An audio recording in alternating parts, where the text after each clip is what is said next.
Brad, nanilang salamat sa tanan nanunga karon kabaw ko daghan pa mga bot. Ang ako alang Brad nga kooperasyon lang para dili taon matraffic ang Cebu. Nihangyo to atong Brad nga mayor. Nga Brad, mo-cooperate lang tanan. Natay Marshall Brad, ato lang tabangan sa nga dili ta magsigig bertik-bertik. Brad, then of course, pasalamat nga nago diri si Founder Boy. Inana mo ka pinangga ni Founder Boy. Taga Cebu. Ipakita nyo, taga Cebu. Nya Brad, natay announcement gamay niya atong sa atong motorcade Brad, maguna ang Cebu City, Cebu South, then North ang last. Taga sinabot yan, di lang ako dugayon Brad kay para magsugod-sugod na ta. Okay, sa bagsak daw. Ano sa bagsak? Long live Alpha Kaparo! Long live Alpha Kaparo! Right, thank you. Happy anniversary. Thank you so much. Once again, that is our national Grand Captain Brothers Shock Binondo. And ako balikan brothers that today we are selling this book, ang nagtatag ng Alpha Kaparo. This is only for 200 pesos and you'll get a chance to have a photograph by our founding father and as well an autograph and a photograph with our founding father. And now I guess everyone is ready.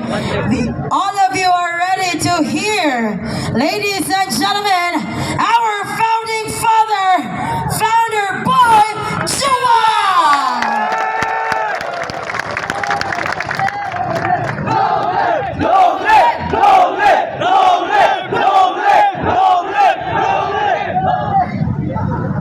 Unang-una, sasabihin ko sa inyo, minamahal ko kayong lahat. I love Alpha Kaparo. Ibig sabihin, kayong lahat, mahal ko. Mahal mo, isang bagsak. I love Alpha Kaparo! I love Alpha Kaparo! Long live Alpha Kaparo! Long live Alpha Kaparo! Yan, sarap pakinggan, no? Nagkakaisa tayo lahat. Sana magkaisa na lahat. Huwag po tayong makihalo sa humahati.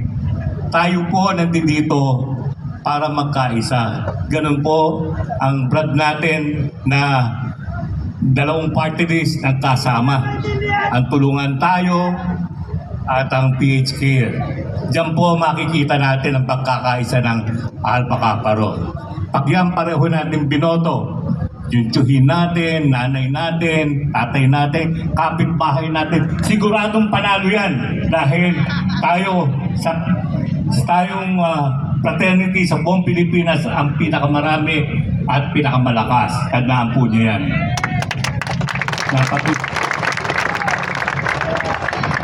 Napatunayan natin yan nung nagkaroon tayo ng 50th anniversary sa Mall of Asia. Alam po ba nyo, sa Mall of Asia, pinagmamalaki tayo ng mga tauhan doon.